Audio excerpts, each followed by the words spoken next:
আসসালামু আলাইকুম প্রিয় শিক্ষার্থীবৃন্দ, আমরা আরও একটি সাধারণ গণিত ক্লাস নিয়ে তোমাদের সম্মুখে হাজির হয়েছি। আমরা সাধারণ গণিত পরিমিতির 16.1-এর অঙ্কগুলো সমাধান করতেছিলাম। তারই ধারাবাহিকতায় আমরা আজকে 10 নম্বর অঙ্ক অর্থাৎ একমাত্র সৃজনশীল অঙ্কটার সমাধান করব।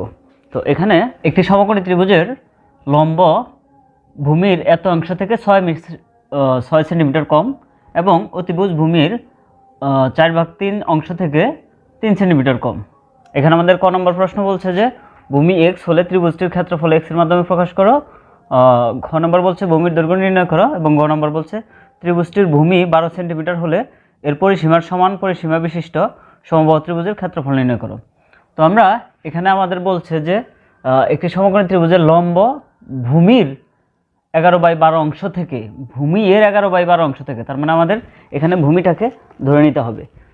কারণ এখানে মোটামুটি আমাদের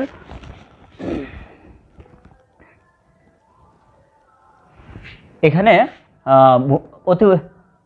লম্ব সম্পর্কে বলছে, অতিভুজ সম্পর্কেও বলছে, কিন্তু ভূমি সম্পর্কে কিছু বলে নাই। তাহলে আমরা এখানে ভূমিটাই ধরে নিব। অর্থাৎ আমরা যদি ক নম্বর অঙ্ক এইভাবে সমাধান করি যে মনে করি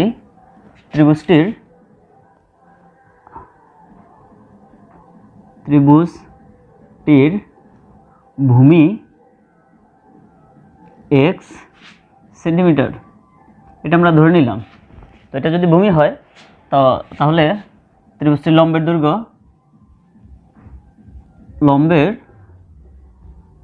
দৈর্ঘ্য এখানে লম্বের দৈর্ঘ্য বলছে যে ভূমি এর কত, ভূমি তো এক্স এর কত 11/12 অংশ, 11/12 অংশ, এটা থেকে 6 সেন্টিমিটার কম। তাহলে এটা থেকে যদি 6 সেন্টিমিটার কম হয় তাহলে আমরা 6 মাইনাস করে দিব, এত সেন্টিমিটার।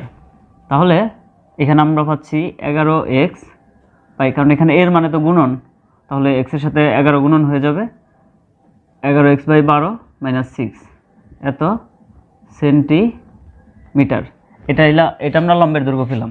এরপর আমাদের অতিভুজ বের করতে হবে। অতএব অতিভুজ এখানে অতিভুজটা এক্স এর, এখানে বলছে যে এবং অতিভুজ ভূমির, তার মানে ভূমি তো এক্স এর কত 4/3 অংশ থেকে কত সেন্টিমিটার কম, এটাও 3 সেন্টিমিটার কম, সরি এখানে আমাদের 3 সেন্টিমিটার কম হবে, 3 সেন্টিমিটার কম, এখানে আমরা লিখে দিলাম কম, 3 সেন্টিমিটার কম। তাহলে এটা যদি 3 সেন্টিমিটার কম হয় তাহলে এখানে 3 আমাদের মাইনাস করতে হবে, এত সেন্টিমিটার। ঠিক আছে, আগের মতোই এক্সট্রা 4 এর সাথে গুণন হবে, অর্থাৎ 4x, কারণ এর মানেই গুণন, আর এক্স তো লবের সাথে গুণন হয়। 4x বাই হচ্ছে কত, নিচে হচ্ছে 3 - 3 এত সেন্টিমিটার। তাহলে এটা আমরা লম্বের দৈর্ঘ্য পেলাম, অতিভুজ পেলাম। ভূমি, লম্ব, অতিভুজ যদি আমরা পাই তাহলে অবশ্যই আমরা ক্ষেত্রফল নির্ণয় করতে পারি। অতএব ক্ষেত্রফল, আমরা জানি সমকোণী ত্রিভুজের ক্ষেত্রফল হচ্ছে হাফ ইন্টু ভূমি বলতে আমরা এক্সকে বুঝি, এবং উচ্চতা বলতে আমরা লম্বের দৈর্ঘ্যটাকে বুঝি, গুণন কত 11x/12 - 6 এত বর্গ সেন্টিমিটার।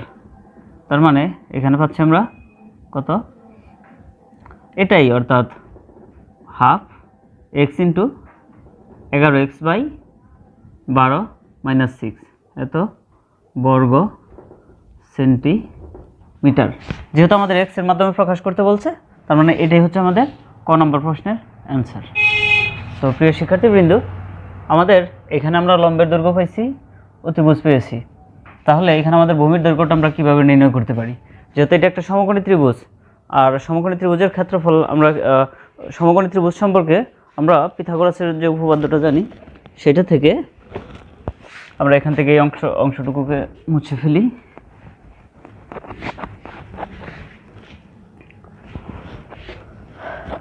এটা তো আমাদের ক নম্বর ছিল, তো আমরা খ নম্বরের জন্য এখানে লিখব যে কি লিখব, আমরা এখানে শুরু করি যে খ নম্বর ক হতে পাই কি পেয়েছি? ক হতে পাই যে ভূমি এক সেন্টিমিটার, লম্ব কত?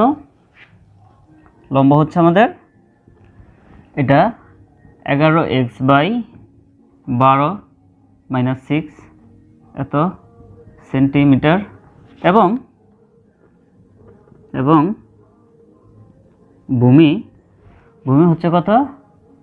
4x/3 - 3 এত সেন্টিমিটার। এটা হচ্ছে আমাদের আমরা ক হতে পাইছি যে লম্ব এবং ভূমি এটা পেয়েছি। তো পিথাগোরাসের সূত্র অনুসারে আমরা লিখতে পারি, আমরা এটা মুছে দিই যেহেতু আমাদের লম্ব ও ভূমি এখানে লিখে ফেলেছি, আর এখানে লাগতেছে না, প্রয়োজন হচ্ছে না। আমরা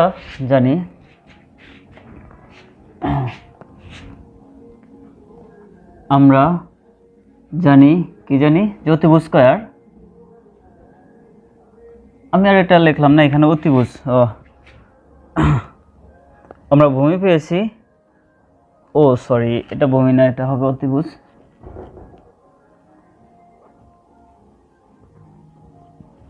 তাহলে এটা অতিভুজ, আমরা জানি অতিভুজ স্কয়ার, তার মানে 4x/3 - 3 অতিভুজ স্কয়ার সমান লম্ব স্কয়ার। লম্ব বলতে 11x/12 - 6, এটা হচ্ছে লম্ব স্কয়ার প্লাস ভূমি স্কয়ার। ভূমি হচ্ছে x, তার মানে আমাদের পিথাগোরাসের সূত্র হতে আমরা কি জানি যে অতিভুজ স্কয়ার সমান লম্ব স্কয়ার প্লাস ভূমি স্কয়ার। তো এটা লিখলাম। তো আমরা এখন এটার যে a + b হোল স্কয়ারের সূত্র আছে আমরা সেটা প্রয়োগ করি। তার মানে এখানে a স্কয়ার, a হচ্ছে 4x/3, a square minus 2 into a হচ্ছে 4x/3, এটা হচ্ছে a ইন্টু b হচ্ছে কত? 3। তো a square minus 2ab plus b square মানে 3 স্কয়ার। তো আমরা এটার সূত্র প্রয়োগ করি এই পাশে, এটাও a - b হোল স্কয়ারের সূত্র হচ্ছে, তার মানে a স্কয়ার, a হচ্ছে 11x/12, এটা হচ্ছে a square minus 2 into 11x/12 into b 2ab, b বলতে আমরা 6কে বুঝতেছি, প্লাস 6 স্কয়ার, এখানে তো প্লাস x স্কয়ার আছেই। আমরা কি করেছি এখানে a + b হোল স্কয়ারের সূত্র প্রয়োগ করেছি। তো আমরা এখন এটাকে একটু হিসাব নিকাশ করে নিতে পারি, সেটা হচ্ছে এখানে যদি আমরা ভাঙাই 4x এর উপরে স্কয়ার আছে, তাহলে হচ্ছে 4 × 16x স্কয়ার, আর এখানে 3 এর উপরও তো স্কয়ারটা আছে, তাহলে এখানে হয়ে গেল 9। আর এটা যদি আমরা এখানে গুণন করি তাহলে কত পাচ্ছি আমরা? 4 × 2 = 8 এবং 3 × 8 = 24। আমরা তো এখানে চাইলে 3 এবং এই 3 কেটে দিতে পারি, তাই না? এটা কেটে দিতে পারি। যদি তাই হয় তাহলে এখানে হচ্ছে -8x, আর এখানে পাচ্ছি আমরা কত? +9 সমান আমরা এখানে পাচ্ছি 11 এবং 11 কত হয়? 11 এবং 11 মানে 11 স্কয়ার করলে 121 হয়, 121 x স্কয়ার, নিচে হচ্ছে 12 এর স্কয়ার করলে পাবো আমরা 144। এখানে আমরা যদি এটা দ্বারা কাটি তাহলে এখানে 2 পাচ্ছি, 6 পাচ্ছি, 6 আর 6 কাটা, তাহলে এখানে -11x থাকতেছে, এখানে থাকতেছে 36 এবং এখানে x স্কয়ার। তো আমার এখন যে কাজ করতে হবে সেটা হচ্ছে যে এখানে যেগুলোর উপর স্কয়ার আছে আমরা সবগুলোকে এই পাশে নিয়ে আসি। যেমন এখানে x স্কয়ার আছে, আমরা x স্কয়ার লিখলাম, -x স্কয়ার, তো এরপর এটা এই পাশে আছে, অর্থাৎ কত আছে এখানে? +16x স্কয়ার বাই 9, এটা এই পাশে আসলো, অর্থাৎ -121 x স্কয়ার বাই 144, অর্থাৎ যে সমস্ত চলকের উপর স্কয়ার আছে আমরা সবগুলোকে এই পাশে নিয়ে আসলাম। আর এই পাশে তাহলে থাকলো -11x প্লাস 36, আর এই দুটো এই পাশে এসে মাইনাসটা প্লাস হয়ে গেল 8x, মাইনাস, এখানে প্লাস মাইনাস হয়ে গেল। আমরা উভয় পক্ষকে যদি -1 দ্বারা গুণন করি তাহলে সব চিহ্নগুলো পরিবর্তন হয়ে যাবে, অর্থাৎ এই মাইনাসটাকে আমরা কী করতে চাচ্ছি, পরিবর্তন করে নিতে চাচ্ছি। তাহলে এখানে এক্স স্কোয়ার হবে, এখানে প্লাসটা মাইনাস হয়ে যাবে 16 এক্স স্কোয়ার, নিচে হচ্ছে 9, এখানে মাইনাসটা প্লাস হয়ে যাবে 121 এক্স স্কোয়ার বাই হচ্ছে 144 সমান, তাহলে এই পাশে -1 দ্বারা গুণন করতে হবে। তাহলে এই -1টা এখানে সবার চিহ্ন পরিবর্তন হয়ে যাবে, তাহলে 11x হবে, এখানে প্লাসটা মাইনাস হবে 36, এখানে প্লাসটা মাইনাস হবে 8x, এখানে মাইনাসটা প্লাস হবে 9। তো আমরা এবার যে কাজ করতে পারি, আমরা এটা তো আর আমাদের প্রয়োজন হচ্ছে না, এটা আমাদের প্রয়োজন পড়বে যে পরের অঙ্ক মানে ভূমির দৈর্ঘ্য তো এখান থেকে পাবো, কিন্তু পরের অঙ্কের জন্য। তো আমরা যে কাজ করতে পারি, এটা থাক, আমরা একটু চেপে লিখি এই পাশে, হ্যাঁ। তো বা এখানে আমরা এটা যদি ভগ্নাংশ যোগ বিয়োগ করি তাহলে হরগুলো লসাগু পাবো 144। তো এখানে তাহলে আমরা পাবো 144 এক্স স্কোয়ার মাইনাস, এখানে 9 দ্বারা এটাকে ভাগ করলে পাবো 16 দ্বারা যদি এটাকে গুণন করে পাবো 256 এক্স স্কোয়ার প্লাস, এখানে পাবো 121 এক্স স্কোয়ার। আর এখানে আমরা পাবো 11 থেকে 8 গেলে, কারণ এখানে মাইনাস এখানে প্লাস, তাহলে আমরা এখানে পাচ্ছি 3x, আর এখানে আমরা পাচ্ছি কত, 36 থেকে যদি আমাদের 9 চলে যায় তাহলে আমরা পাবো মাইনাস কত 27, আমরা 27 পাবো এখানে। তো এরপর আমরা যে কাজ করতে পারি, আমরা এখানে উপরেও যদি একটু যোগ বিয়োগ গুণ ভাগ করি তাহলে আমরা পাচ্ছি কত, উপরে এখানে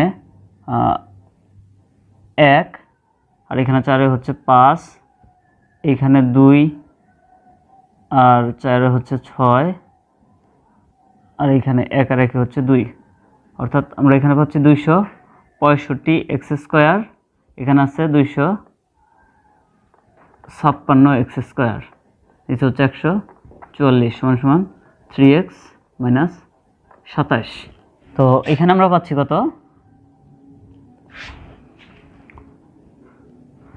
উপরে পাচ্ছি আমরা 9x স্কোয়ার, নিচে পাচ্ছি 144 সমান 3x মাইনাস 27। তো এখানে 9 দ্বারা যদি এটাকে কাটি 16 হয়, তাহলে এক্স স্কোয়ার বাই হচ্ছে 16 3x মাইনাস 27। এখানে এক্স স্কোয়ার থাকলো, 16 যদি ওই পাশে নেই তাহলে এখানে ভাগাকার আছে, এখানে গুণন হবে, তাহলে আমরা পাবো 48x, 16 দ্বারা 27কে গুণন করলে আমরা পাবো 432। তো এগুলো সবগুলোই যদি এই পাশে নিয়ে আসে, x square minus 48x plus 432 সমান 0। তো আমরা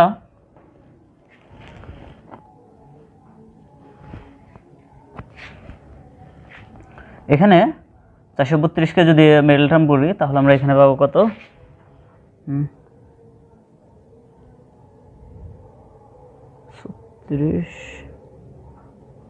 হ্যাঁ, অর্থাৎ x square minus 36x minus 12x plus হচ্ছে 432 সমান 0, বা এখান থেকে x কমন নিলে x মাইনাস 36 মাইনাস 12 কমন নিলে x মাইনাস 36 0।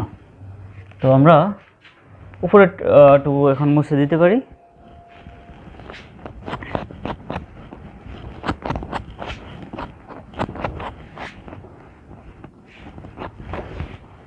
এখানে কমন এবং আনকমন, তো কমন কত আছে, কমন হচ্ছে x মাইনাস 36 এবং আনকমন হচ্ছে x মাইনাস 12, বা x মাইনাস 36 x মাইনাস 12 সমান 0। দুইটা রাশির গুণফল কত, 0। যদি দুইটা রাশির গুণফল 0 হয় তাহলে ওরা প্রত্যেকেই 0 হবে না, যে কোনো একটার মান 0 হবে। হয় x মাইনাস 36 সমান 0, হয় এটা সমান 0 অথবা এটা সমান 0।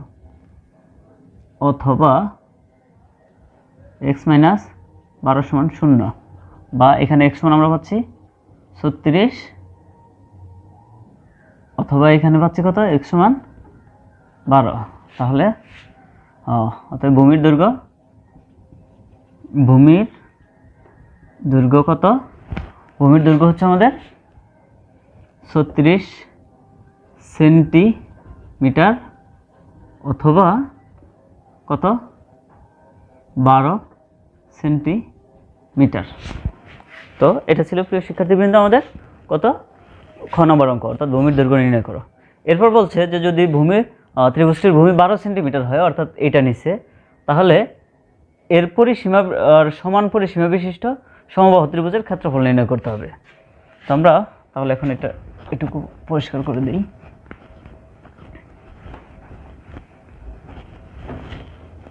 আমরা গ নম্বর অঙ্কটা সমাধান করব। এখানে কত ভূমির দৈর্ঘ্য বলছে, ভূমির দৈর্ঘ্য 12 সেন্টিমিটার। অতএব ভূমির দৈর্ঘ্য 12 সেন্টিমিটার, তাহলে আমাদের লম্ব এবং অতিভুজ কত সেটা বের করে নিতে হবে। অতএব লম্ব সমান আমরা পাবো কত 11 গুণন হচ্ছে 12, নিচে হচ্ছে 12 মাইনাস 6 এত সেন্টিমিটার। তার মানে কত, এখানে আমরা পাচ্ছি 12 যদি কেটে দেই তাহলে 11 থেকে 6 গেলে আমরা পাচ্ছি কত, তাহলে লম্ব হবে আমাদের 5 সেন্টিমিটার এবং ভূমি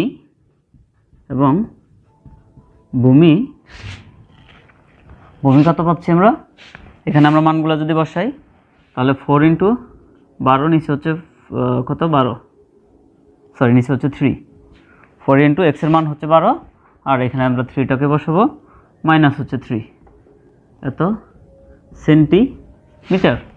এটা আমাদের ভূমির দৈর্ঘ্য, অর্থাৎ আগের যে ভূমি আছে সেখানে x এর মান আমরা 12 বসিয়েছি। তো এখানে আমরা যদি এটা দ্বারা কাটি তাহলে 4 4 4 16, 16 থেকে 3 গেলে কত থাকে 13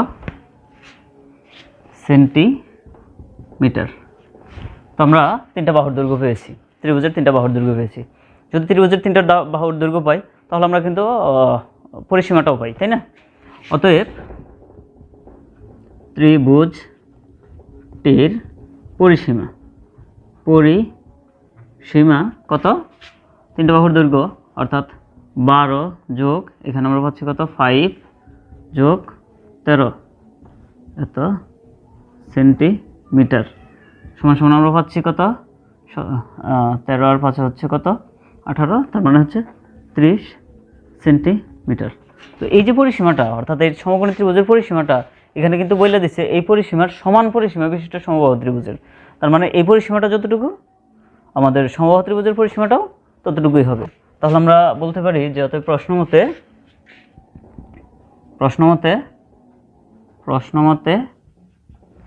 প্রশ্নমতে কি সমবাহু ত্রিভুজের পরিসীমাও সমবাহু ত্রিভুজটির পরিসীমাও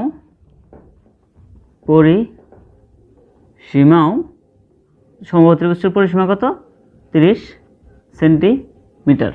যদি সমবাহু ত্রিভুজটির পরিসীমা 30 সেন্টিমিটার হয়, অতএব বাহুর দৈর্ঘ্য আমরা কি করে বের করতে পারি, বাহুর দৈর্ঘ্য a সমান 30, কারণ 3টা বাহুর দৈর্ঘ্য হচ্ছে 30 সেন্টিমিটার, তাহলে আমরা 3 দ্বারা যদি ভাগ দেই কত 10 সেন্টিমিটার। এটা হচ্ছে আমাদের সমবাহু ত্রিভুজটির বাহুর দৈর্ঘ্য। আমার এখানে ক্ষেত্রফল নির্ণয় করতে বলছে, তাহলে আমরা এখানে কাজটা করি।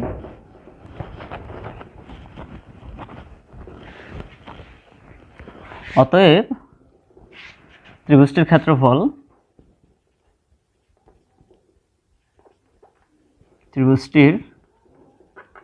ক্ষেত্রফল সমবাহু ত্রিভুজের ক্ষেত্রফল নির্ণয়ের সূত্র আমরা কি জানি, √3/4 স্কয়ার, মানে বাহু স্কয়ার √3/4 স্কয়ার। তার মানে √3/4 ইন্টু এর মানটা কত, এর মান পাচ্ছি আমরা 10 স্কয়ার, তার মানে এত বর্গ সেমি।